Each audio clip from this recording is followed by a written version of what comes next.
Mi propio hijo me miró fijamente a los ojos, y soltó: papá, o le pides perdón al padre de Marta esta noche delante de todo el mundo, o te olvidas de los 3.000 euros del mes que viene. El comedor se quedó en un silencio sepulcral. Hasta la camarera que estaba al lado de nuestra mesa, en el asador, se quedó de piedra medio segundo, antes de apoyar la jarra de café.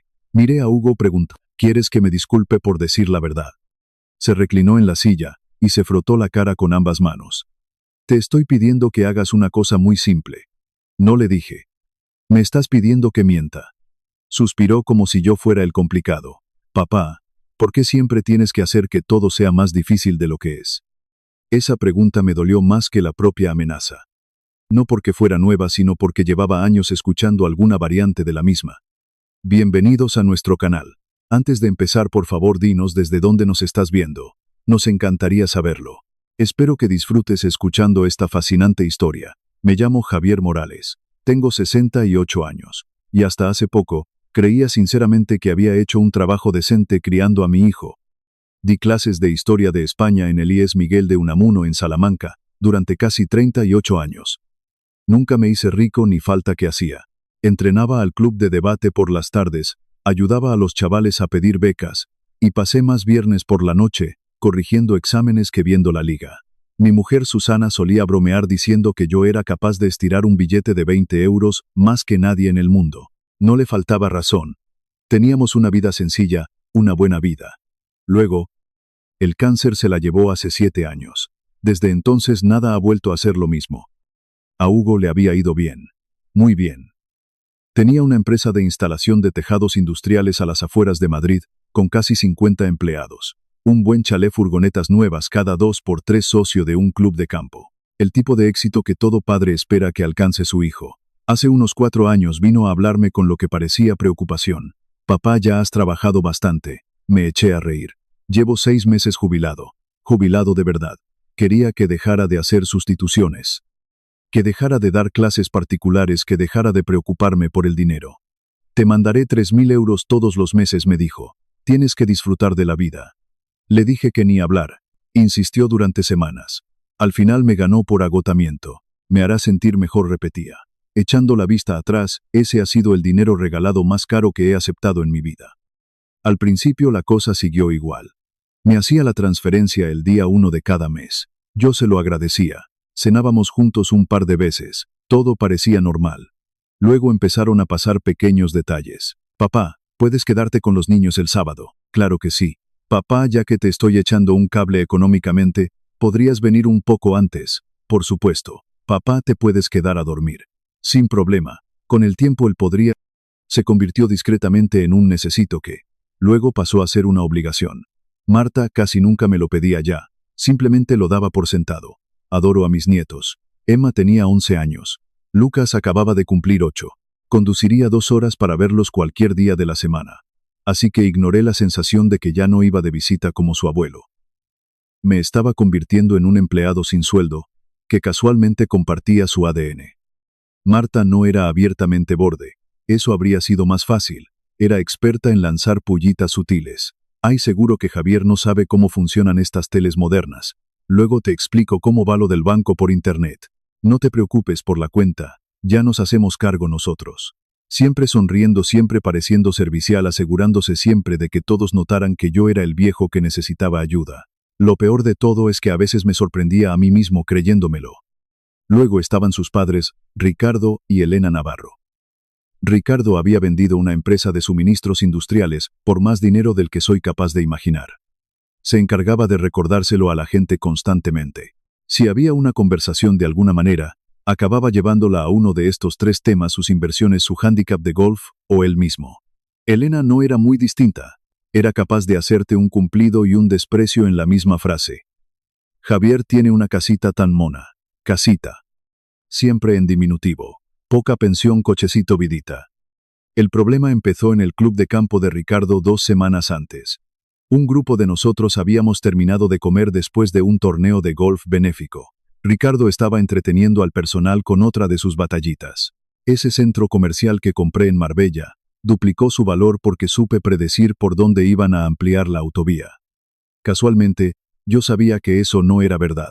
No porque quisiera dejarle en evidencia, sino porque mi hermano mayor Tomás había tenido unos terrenos por allí hace años.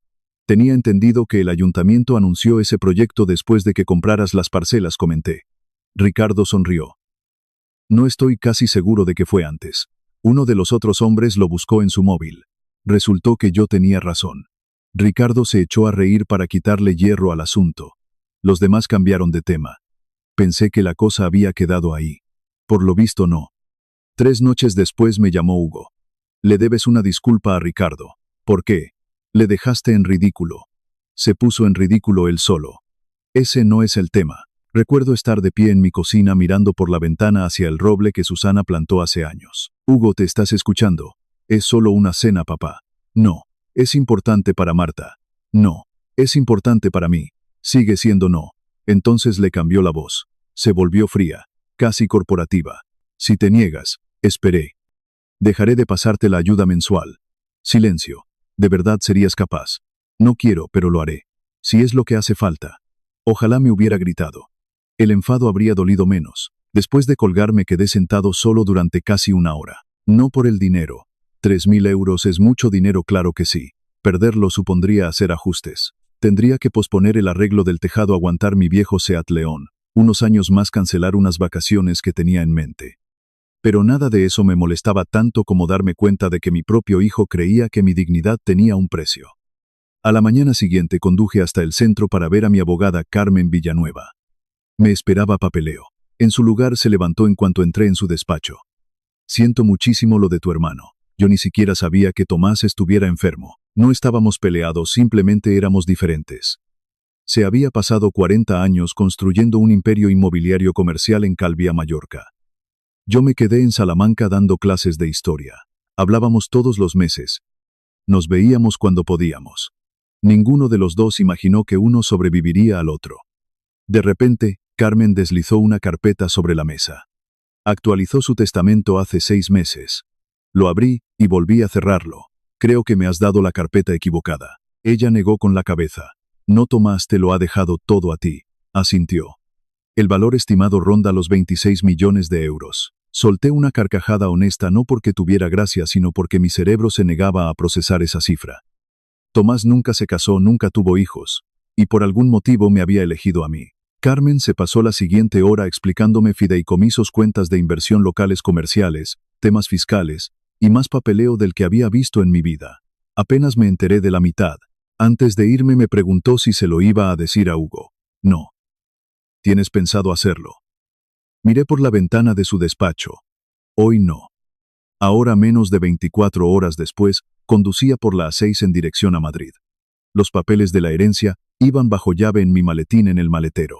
Nadie en la cena de esta noche sabía que existían. Para Hugo, yo seguía siendo el profesor de instituto jubilado que dependía de su transferencia mensual. El sol empezaba a ponerse mientras entraba en la urbanización de la familia Navarro. Enormes chalés de ladrillo, vistos céspedes impolutos, todoterrenos carísimos aparcados en las entradas. Apagué el motor y apoyé las 2 manos en el volante. No iba a entrar en esa casa para discutir de dinero. Iba a entrar para descubrir exactamente cuánto valía mi dignidad para las personas que decían quererme. Para cuando toqué el timbre de la puerta principal de los Navarro, ya había tomado una decisión. No iba a mencionar a Tomás, a menos que fuera absolutamente necesario. La puerta principal se abrió antes de que pudiera llamar por segunda vez. Marta sonreía, pero era el típico gesto que nunca llegaba a los ojos. Javier, has venido. Dije que lo haría. Se hizo a un lado. Están todos en el jardín. La casa parecía sacada de una revista de decoración. Suelos de tarima relucientes. Flores frescas en cada mesa. Jazz suave sonando por altavoces ocultos. No pude evitar fijarme en que no había ni una sola foto de la familia de Hugo por ningún lado. Sobraban las de los padres de Marta. Sobraban las de las vacaciones en Europa. Sobraban las de los nietos. Ninguna con Susana. Ninguna conmigo. Quizá no debería haberme molestado, pero lo hizo. El jardín estaba a rebosar. Habría unas 25 personas. Vecinos, socios del trabajo, los primos de Marta, algunas caras que me sonaban de navidades pasadas. Ricardo estaba junto a la barbacoa de obra sosteniendo una copa de vino tinto como si fuera el dueño de toda la provincia. En cuanto me vio, su sonrisa se ensanchó. Hombre, Javier. Abrió los brazos. No estaba seguro de si vendrías. Yo no rompo mis promesas. No soltó una risita. Solo mis anécdotas. Varias personas se rieron por compromiso. Yo sonreí. Buenas noches, Ricardo. Se quedó esperando seguramente pensando que le pediría perdón allí mismo. En su lugar pasé de largo hacia Hugo. Mi hijo me dio un abrazo. Fue rápido, calculado, como asegurándose de que todos le vieran hacerlo. Me alegro de que hayas venido, papá. Casi no lo hago. Miró por encima de mi hombro hacia Ricardo. Espero que la noche vaya tranquila. Yo también. Ninguno de los dos se lo creía. Emma vino corriendo cruzando el patio antes de que pudiéramos decir otra palabra. Abuelo. Me rodeó con ambos brazos. Aquello sí que era de verdad. Hola, enana. He sacado un sobresaliente en mi trabajo de ciencias. Sabía que lo harías. Lucas venía pisándole los talones. Abuelo, ven a ver mis guantes de portero. En menos de 30 segundos se me había olvidado a qué había venido. Eso es lo que tienen los nietos. Durante unos minutos maravillosos la vida volvió a parecer normal. Marta llamó desde el otro lado del jardín. Niños, dejad que el abuelo se instale primero. Emma frunció el ceño. Pero si solo estamos hablando. Marta sonrió. Luego, cariño. Los niños se fueron. Me quedé mirándolos mientras se alejaban. A veces los adultos no se dan cuenta de que los críos se enteran de todo. Emma miró hacia atrás un par de veces. Sabía que algo no encajaba. Como la cena aún no estaba lista, la gente se esparció por el jardín con sus copas. Yo me cogí un tinto de verano. Ricardo, como era costumbre, había reunido a su público, y por eso le dije a mi broker: el momento oportuno lo es todo. Por supuesto que se lo dijo. Yo preferí acercarme al fondo del jardín. Una voz a mi lado dijo en voz baja: no dejes que te amargue. Me giré. Era Carlos, el hermano menor de Marta. Llevaba vaqueros en vez de ropa de pijo, y tenía pinta de preferir estar arreglando un motor que aguantando una cena familiar. Me alegro de verte, le dije. Igualmente. Carlos hizo un gesto con la cabeza hacia Ricardo. Lleva sin callarse desde el mediodía. Ya me he dado cuenta. Se rió. Te juro que ensaya los discursos frente al espejo. Aquello me pilló por sorpresa. Me reí con él. Fue la primera risa genuina que había soltado en toda la semana. Carlos bajó la voz. ¿Estás bien? He tenido días mejores. Me lo imaginaba. Miró de reojo a Hugo. No estoy de acuerdo con lo que va a pasar esta noche. Estás al tanto. Difícil no estarlo. Me sorprendió. ¿Crees que es una mala idea? Creo que hacer que tu propio padre pida perdón en público es una idea pésima. Antes de que pudiera contestar, alguien llamó a Carlos. Me dio un apretón en el hombro. Aguanta el tirón. Luego se perdió entre la multitud. La cena se sirvió poco después de las 10. Habían montado unas mesas largas bajo unas guirnaldas de luces. Chuletón, rodaballo a la parrilla, pimientos de padrón, ensaladilla rusa. Más comida de la que 30 personas podrían tragarse. Encontré mi tarjeta con el sitio marcado. Estaba sentado justo enfrente de Ricardo. Faltaría más. Hugo se sentó al lado de Marta. Yo estaba solo. Curiosa elección. Durante los primeros 10 minutos todo el mundo habló de temas intrascendentes. Los viajes de verano. La liga, el precio de la gasolina, el Real Madrid. Entonces, Ricardo encontró su momento. Me miró. Y bueno, Javier. Levanté la vista de mi patata asada. Dime. ¿Qué tal te trata la jubilación últimamente? Es muy tranquila, me lo imagino. Dio un sorbo de vino, especialmente cuando es otro el que paga las facturas. Un par de personas se rieron sin mucho volumen. Una risa más bien incómoda. Corté otro trozo de carne. Hugo ha sido muy generoso. Ricardo asintió. Muy generoso. Marta intervino. Hugo siempre ha creído que hay que cuidar de la familia. Me fijé en la expresión. Cuidar de no ayudar, como si yo no pudiera valerme por mí mismo. Dejé el tenedor. Tu marido me ha ayudado, sí. Ricardo sonrió. Eso es lo que se supone que deben hacer los hijos con éxito. Le miré a los ojos. Y los hijos respetuosos. Nadie contestó. El silencio duró lo justo para incomodar a todo el mundo. Entonces alguien se apresuró a cambiar de tema. Unos minutos más tarde, Elena se inclinó hacia mí. Javier, ¿todavía vas por ahí con ese viejo Seat León? Pues claro que sí. Han sacado tantas mejoras de seguridad maravillosas. Sonreí. Eso me han dicho. Deberías dejar que Hugo te compre algo más moderno. Antes de poder contestar, Lucas pegó un grito desde la mesa de los niños, porque se le había caído el perrito caliente. La conversación volvió a desviarse. Suerte oportuna. A medida que avanzaba la cena, empecé a notar algo. Hugo apenas abría la boca. Jugaba con la comida, miraba el móvil y levantaba la vista hacia Ricardo cada pocos minutos como si esperara instrucciones. Eso me cabreó más que nada de lo que hubiera dicho Ricardo. Este no era el chaval seguro de sí mismo que yo había criado. Era alguien intentando desesperadamente evitar que sus dos mundos chocaran. Llegó el postre. Tarta de Santiago, tarta de queso café. El sol se había escondido tras los árboles dejando solo el resplandor de las luces del porche sobre nosotros. La gente se relajó, o al menos hicieron el paripé. Yo sabía que se avecinaba algo. Podía sentirlo. Marta se inclinó hacia mí en voz baja. Javier. La miré. La cosa no tiene por qué ponerse fea. Estoy de acuerdo. Así que tal vez después del postre podrías simplemente decir que lo sientes. ¿Por qué? Por alterar a mi padre. Le corregí. A veces tener razón en el fondo no compensa. Sonreí con cortesía. Es una filosofía interesante. Suspiró. Por favor, no seas cabezota. Casi me echo a reír. Se creía de verdad que esto era una cuestión de cabezonería. Unos minutos después, Hugo se acercó con la voz apenas un susurro. Papá, por favor, no me hagas pasar por esto. Le miré fijamente durante varios segundos. Nadie te está obligando a hacer nada. Él apartó la mirada primero.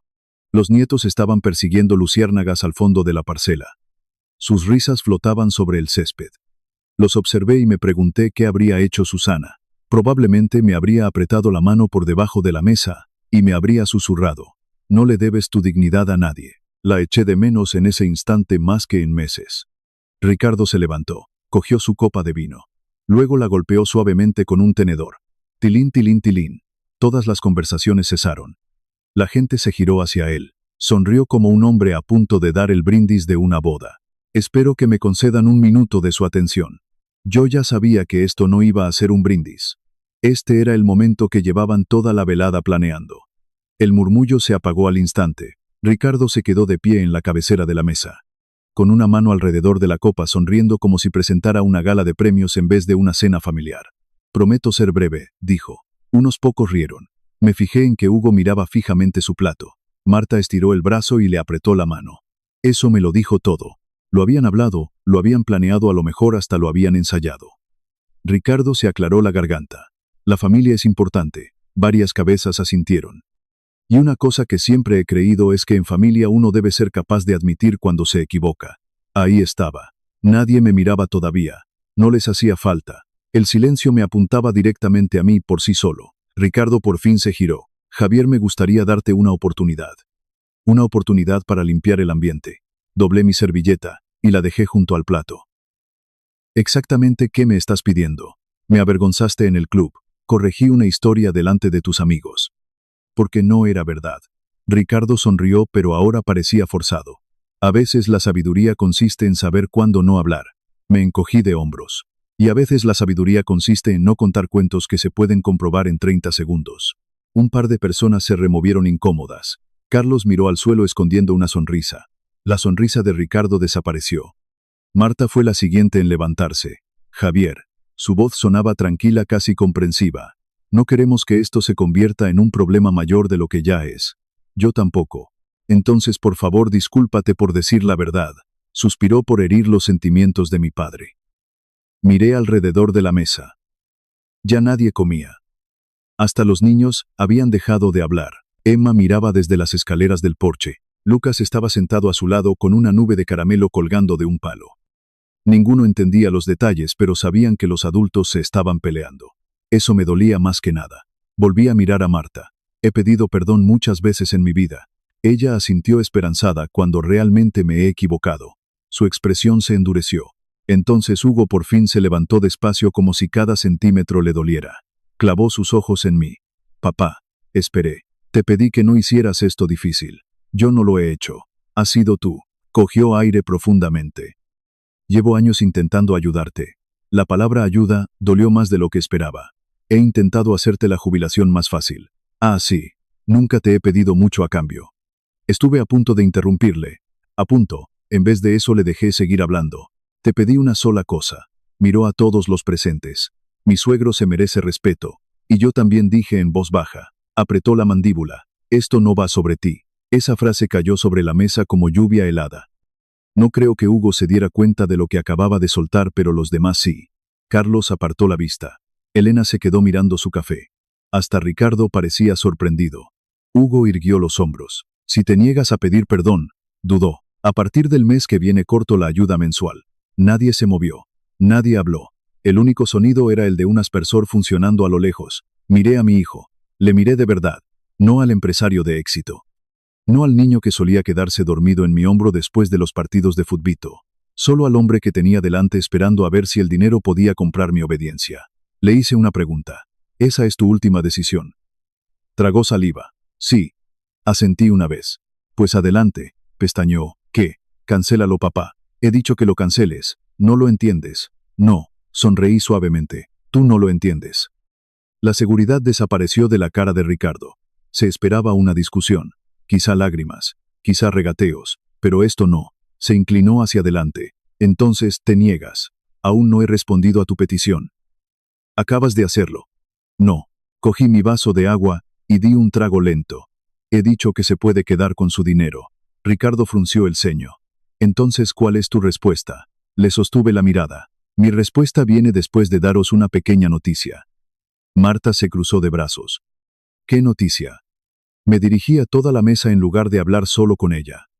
Ayer por la mañana me reuní con mi abogada.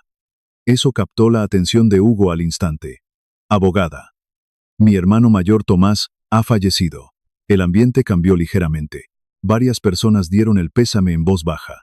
Elena susurró a Javier cuánto lo siento. Ricardo asintió formalmente. Mis condolencias. Por un breve instante la sala volvió a ser humana. La disputa se desvaneció.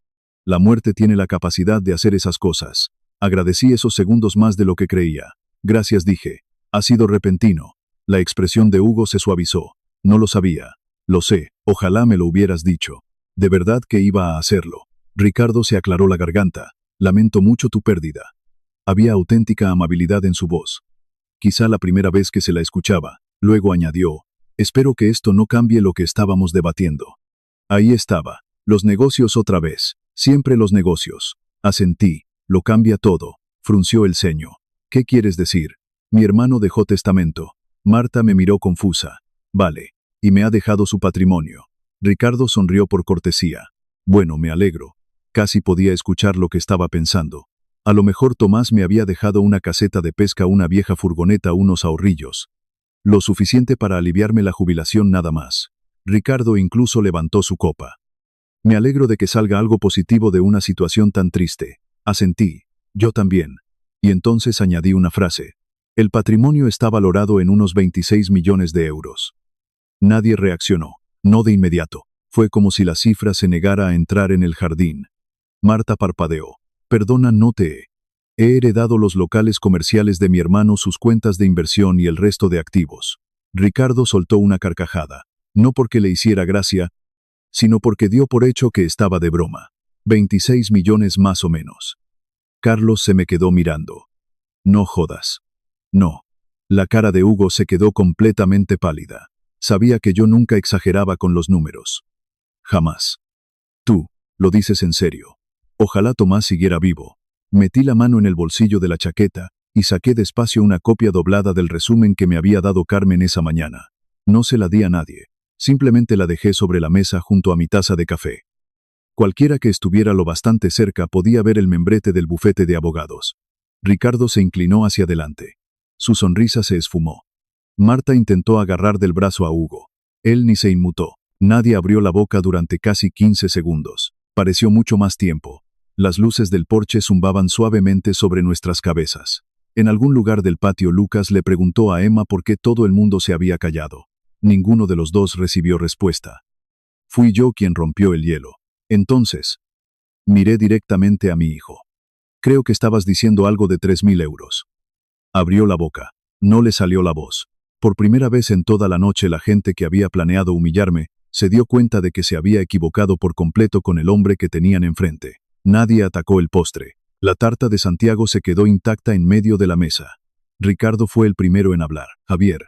Su tono había cambiado. Ahora era más suave. Cauteloso. No tenía ni idea. Lo sé. Yo. Siento mucho lo de tu hermano. Gracias. Asintió despacio. No quiero decir que siento todo lo que ha pasado esta noche. Aquello sí me llamó la atención. Hacía 10 minutos quería que le pidiera perdón delante de todo el mundo. Y ahora me estaba pidiendo perdón él a mí. Es increíble lo que pueden hacer 26 millones de euros. Marta recuperó la voz acto seguido. Javier, ¿por qué no nos lo dijiste? La miré. Habría cambiado las cosas esta noche. Dudó. Solo creo que... No. Dejó de hablar porque los dos sabíamos la respuesta. Por supuesto que habría cambiado las cosas esta noche. Hugo acabó levantándose. Papá, podemos hablar tú y yo a solas. Podía oír el pánico asomando bajo sus palabras. Aquí se está bien. Preferiría hablar en privado. Yo estoy muy a gusto aquí. Echó un vistazo a la mesa. Yo también. Eso era mentira. Parecía miserable, pero él había elegido al público, no yo. Ricardo se aclaró la garganta. Creo que tal vez todos hemos empezado con mal pie. Carlos resopló no muy alto, lo justo para que yo lo oyera. Ricardo le fulminó con la mirada. De repente a Carlos le pareció fascinante su taza de café. Tuve que morderme el carrillo por dentro para no sonreír. Elena se inclinó hacia mí. Javier, ya sabes que siempre te hemos considerado familia. Estuve a punto de preguntarle desde cuándo. En vez de eso me limité a sentir. Es muy amable por tu parte. No merecía la pena dejarla en evidencia. Ya se estaba apañando ella sola. Marta cruzó la mesa y me tocó el brazo, un gesto que nunca había tenido conmigo.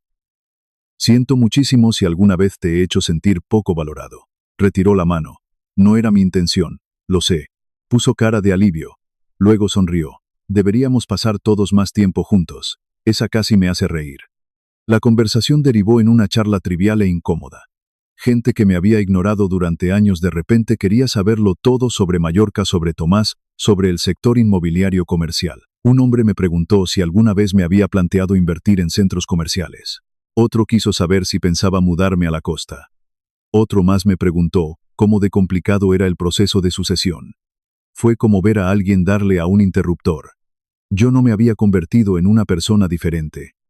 Solo mi cuenta bancaria, o más bien la idea que ellos tenían de ella. Carlos se acercó paseando mientras los demás rodeaban a Ricardo. Llevaba 2 tazas de café. Me tendió una. Aguantas bien, eso creo. Miró hacia el otro lado de la terraza, hacia Hugo. Vaya nochecita. Ya te digo. Carlos se apoyó en la barandilla. Conozco a mi hermana de toda la vida. Hizo una pausa. Cuando a la gente le enseñan billetes se emociona. Cuando la gente pierde dinero pierde el interés. Le miré. ¿Te has dado cuenta? Soltó una carcajada. A ver, macho, llevo 40 años dándome cuenta. La multitud se fue dispersando. Algunos invitados entraron en la casa. Otros se fueron hacia la zona de los sillones. Hugo por fin me pilló a solas cerca del límite del jardín. Papá. Me giré. Parecía que le pesaban los hombros más que nunca. Lo siento. ¿Por qué? Por todo. Esperé. Miró al césped. No debería haberte amenazado. No, no estaba pensando. Yo creo que sí. Esa dolió. Pude verlo porque era verdad. Las amenazas no salen por accidente. Se frotó la nuca. La empresa me va fatal últimamente. Eso me sorprendió. ¿A qué te refieres? Hemos perdido 2 contratos muy gordos. Nunca me dijiste nada. No quería que nadie se preocupara. ¿Cómo de mal está la cosa? Miró a su alrededor antes de contestar. Peor de lo que he querido aparentar. Bajó la voz. He avalado personalmente varios préstamos del negocio. No dije nada. Si la cosa no remonta. No terminó la frase. No le hizo falta. Por primera vez en toda la noche vi a mi hijo en lugar de al empresario. Asustado, exhausto, intentando mantener unida una vida que se le escapaba entre los dedos. Una parte de mí quería ponerle una mano en el hombro y decirle que lo solucionaríamos. Eso es lo que hacen los padres por muy mayores que se hagan sus hijos. Pero otra idea me frenó. Si Tomás no se hubiera muerto, ¿estaría Hugo pidiendo perdón? ¿O seguiría yo ahí de pie con mi dignidad tasada en 3.000 euros al mes? La respuesta llegó demasiado rápido. Sigo siendo tu padre, le dije. Lo eres y te sigo queriendo. Se le empañaron los ojos.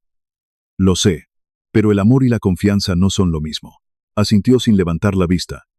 Marta se acercó a nosotros. Anda, aquí estabais. Su sonrisa parecía casi forzada. Pensé, pues claro que sí. A lo mejor el fin de semana que viene podéis veniros todos otra vez. Levanté una ceja. De verdad. Por supuesto, los niños te echan de menos. Me vieron hace 3 días. Pestañeó. Ah, creo que lo que quieres decir es que de repente te has acordado de que soy de la familia. Se le subieron los colores a las mejillas. Eso no es justo, ¿verdad? Miró a Hugo en busca de ayuda.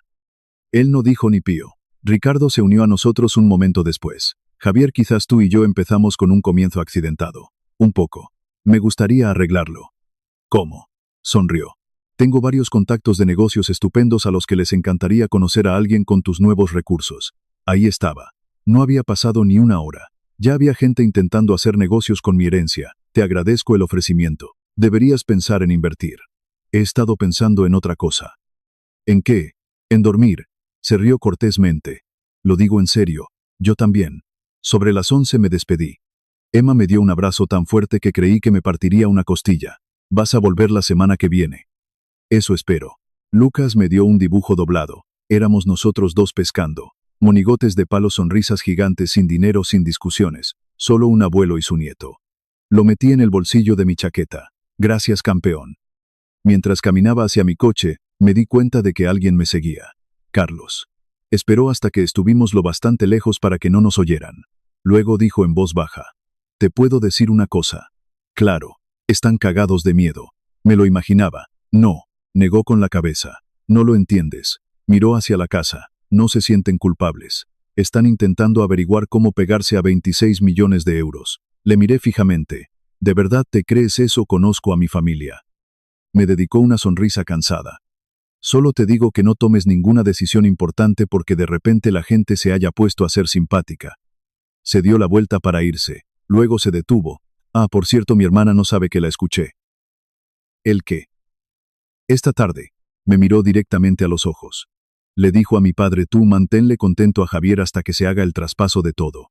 Después Hugo ya se encargará de convencerle. Por un segundo me faltó el aire. No porque me pillara en shock, sino porque en el fondo albergaba la esperanza de que Carlos se equivocara. No se equivocaba.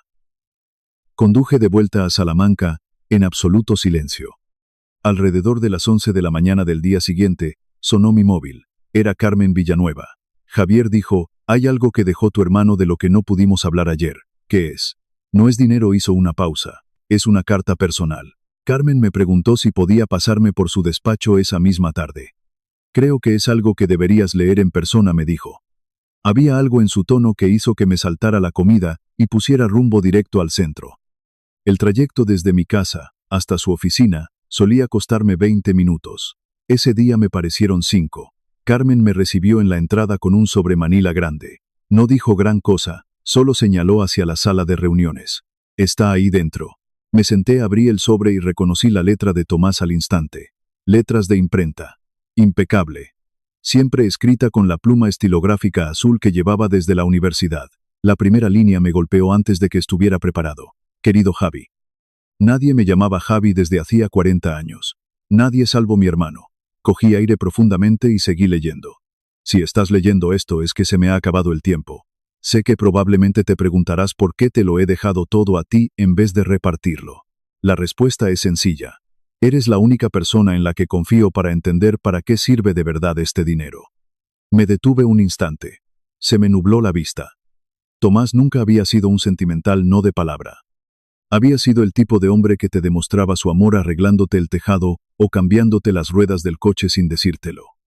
Ver aquellas frases fue como escuchar su voz por última vez. La carta continuaba durante varias páginas. Tomás confesaba que llevaba años observando a nuestra familia en silencio. No espiando, simplemente prestando atención. Cada vez que venía a visitarnos a la península, se fijaba en los pequeños detalles. Cómo me hablaba Hugo, cómo me interrumpía Marta. Cómo las decisiones acababan convirtiéndose misteriosamente en exigencias. Nunca me echó nada en cara. Supuso que o bien me acabaría dando cuenta yo solo o nunca lo haría. Un párrafo en concreto se me quedó grabado. Javi, la ayuda solo es ayuda cuando deja intacta la dignidad de la otra persona. En el momento en que el dinero se convierte en una correa deja de ser generosidad. Doblé la carta y me quedé mirando por la ventana de la sala de reuniones de Carmen. Tomás lo había visto antes que yo. Quizá porque él no vivía dentro de esa situación. Carmen sirvió 2 tazas de café. ¿Qué tal estás? Creo que sonreí con tristeza. Creo que mi hermano mayor me acaba de dar mi última lección de historia. Ella sonrió. Parecía un hombre sabio. Era muy cabezota. Igual que tú. Aprendí del mejor. Por primera vez desde su muerte me eché a reír. Una risa de verdad. De las que te pillan por sorpresa. El traspaso de la herencia fue más rápido de lo que esperaba. Tomás lo había planeado todo con cuidado. Los locales comerciales ya contaban con empresas de gestión profesionales. Sus inversiones estaban diversificadas. Sus impuestos estaban organizados hasta el último recibo. Se había pasado la vida preparándose para el día en que él ya no estuviera. Para lo único que no se había preparado, era para mí, intentando comprender por qué me había confiado todo a mí. Mi móvil se volvió imposible. Hugo, Me llamó 6 veces aquella semana. Marta me mandaba mensajes. Solo para ver cómo estás, luego los niños te echan de menos luego. Te vienes a cenar este finde. No les ignoré. Simplemente contesté cuando me sentí preparado, no cuando ellos esperaban que lo hiciera. Eso era una novedad. Ricardo llamó a los 3 días. Estuve a punto de no cogerlo. Javier sonaba inusualmente alegre. He estado pensando. Me temía algo así, se rió. Conozco a varios asesores financieros excepcionales. Estoy seguro de que sí. Y hay una oportunidad de desarrollo comercial, a las afueras de Madrid, que podría interesarte. Lo agradezco. Entonces le echarás un vistazo. No, silencio. Si ni siquiera lo he explicado. Lo sé. Entonces, ¿por qué no? Porque todavía estoy aprendiendo a poseer el legado de mi hermano. Se aclaró la garganta. Lo entiendo. Yo no estaba seguro de que lo hiciera. El sábado siguiente conduje hasta la Sierra de Gredos con mi agente inmobiliario. La herencia de Tomás incluía casas en Mallorca, pero yo no quería vivir allí de forma permanente. Castilla siempre sería mi hogar. Aún así, siempre me habían encantado los pantanos de la zona de Ávila. Mañanas tranquilas en Barcaderos, para pescar, nada de politiqueos de club de campo, nada de cenas familiares, que parecían reuniones de negocios. Solo agua, árboles, paz. La casa no era enorme, unos 300 metros cuadrados, chimenea de piedra, un porche delantero ancho, y un muelle que se adentraba en el agua. Me recordaba a un sitio que a Susana le habría encantado. La compré, pagué a tocateja. No porque quisiera impresionar a nadie, sino porque por primera vez en años cada decisión me pertenecía por completo. Un mes después me senté con un asesor patrimonial. Tengo 3 prioridades, le dije. Cogió el bolígrafo. Primera, mis nietos. Emma y Lucas tendrán la universidad totalmente pagada. Ni a través de Hugo ni a través de Marta. A través de un fondo educativo independiente que no podrán tocar. Segunda, sonreí. Una beca. Susana pasó 25 años como voluntaria en la biblioteca pública. Vamos a crear la beca comunitaria Susana Morales, para estudiantes universitarios de primera generación de la provincia de Salamanca. Nada del otro mundo, lo justo para ayudar a chavales que me recuerden a los alumnos a los que di clase. Y tercera, no quiero discusiones familiares cuando yo no esté. Todo lo demás fue a parar a un fideicomiso con instrucciones muy claras. 0 confusiones, 0 presiones, 0 manipulaciones. Tomás lo habría aprobado. Hugo por fin vino a verme. Apareció un martes por la tarde con una caja de palmeras de chocolate de mi sitio favorito, la pastelería La Mallorquina. Se acordaba. Eso lo hacía aún más difícil. ¿Estás liado?, me preguntó. Pasa. Nos sentamos en el porche de atrás. Ninguno tocó los dulces. He estado pensando mucho, dijo. ¿Y yo? Se quedó mirando al jardín. Lo manejé todo mal. Sí. Me da mucha vergüenza. Le creí que lo decía en serio, al menos en parte. Luego respiró hondo. Papá. Aquí viene, pensé. Me preguntaba. Ahí estaba. Si tal vez podríamos hablar sobre la herencia. Por supuesto. Cerré los ojos un segundo, no porque estuviera enfadado, sino porque me decepcionaba seguir esperando algo diferente. ¿Qué pasa con eso? O sea, tropezó con las palabras, no me espero nada. No. Una pausa. Pero si hubiera alguna forma de invertir juntos. Le miré. Él apartó la vista. Ya veo. Pensé que tal vez. Sé lo que pensaste. Me levanté y entré en la casa. Por un momento Hugo probablemente pensó que yo estaba molesto. En lugar de eso volví con una sola hoja de papel. La carta de Tomás. No le di el texto entero, solo un párrafo del que había hecho una copia. La deslicé por la mesa. Lee esto. Lo hizo despacio. Cuando terminó lo volvió a leer. Luego dobló el papel en silencio. Él lo sabía. Sí. Pensaba que te estaba controlando. Pensaba que el dinero se había convertido en un chantaje. Hugo se tapó la cara con ambas manos. Odio que tuviera razón. Yo también. Te quiero, dije. Lo sé. Pero no voy a invertir contigo. Asintió. No voy a pagar los préstamos de tu negocio. Volvió a asentir. Y no voy a tomar decisiones financieras porque me sienta culpable. Parecía mayor de alguna manera. Empiezo a entenderlo. Eso espero. Porque eso mismo era la única venganza que yo de verdad había querido tener. No arruinar a mi hijo, no dejarle en evidencia. Solo asegurarme de que nadie volviera a confundir jamás mi bondad con debilidad.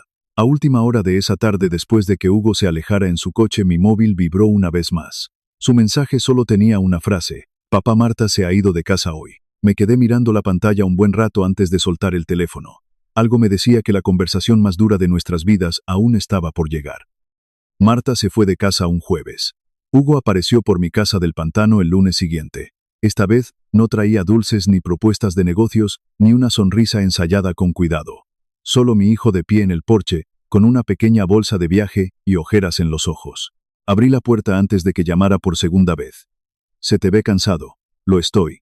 Me hice a un lado. «Entra». La cafetera ya estaba encendida. Las viejas costumbres tardan en morir.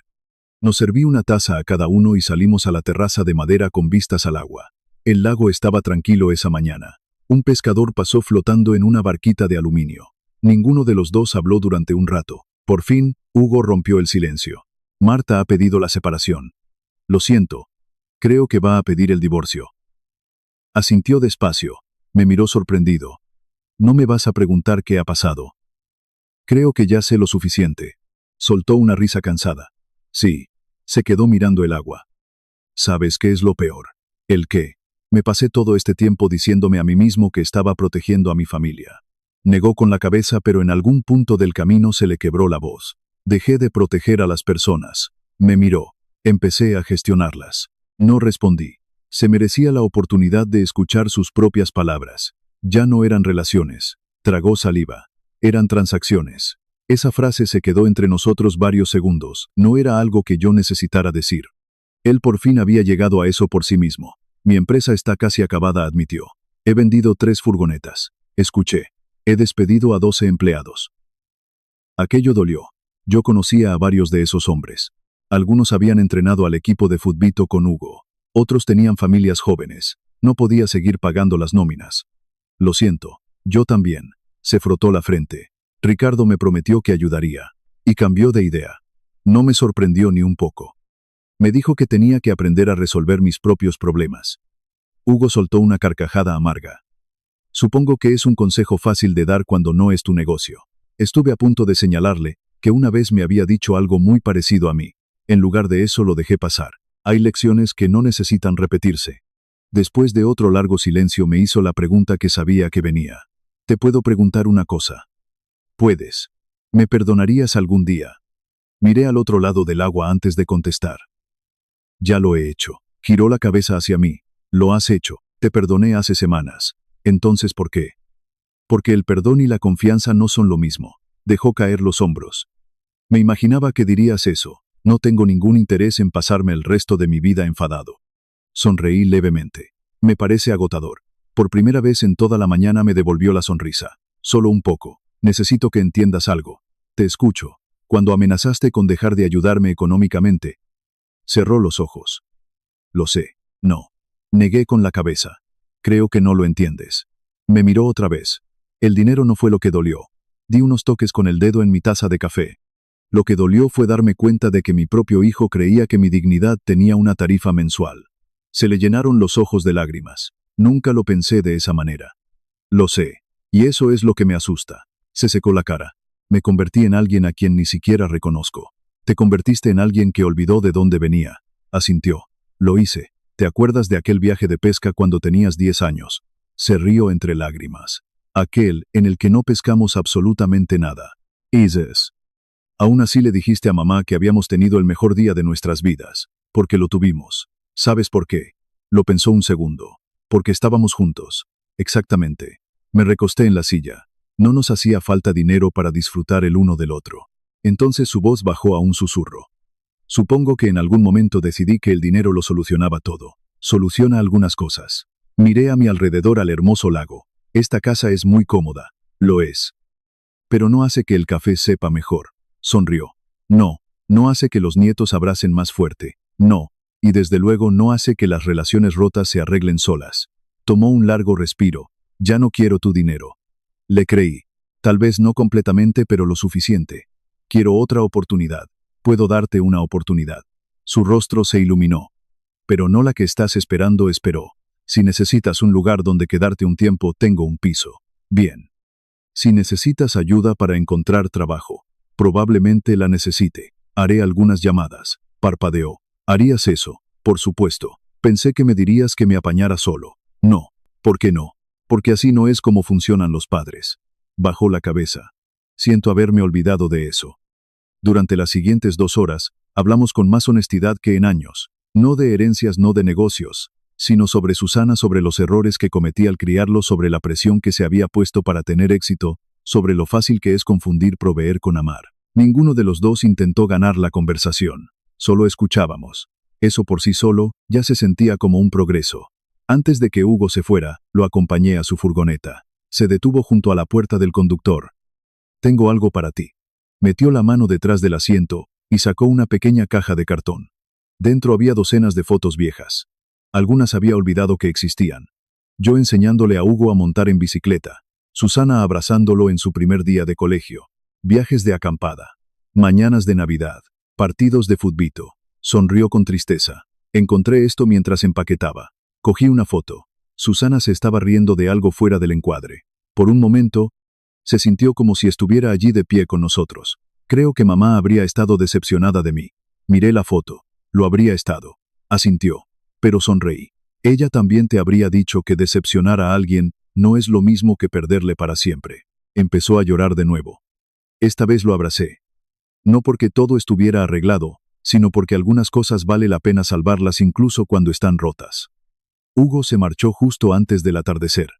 Me quedé en el porche hasta que su furgoneta desapareció tras la curva. El pantano estaba en silencio de nuevo. Una brisa se movió entre los árboles. Pensé en Tomás, en Susana, en todo lo que había cambiado en tan poco tiempo. La gente podría pensar que mi hermano me dejó 26 millones de euros. Lo hizo. Pero ese no fue el regalo más grande que me dio. El regalo más grande fue la libertad. Libertad para dejar de confundir el amor con la obligación.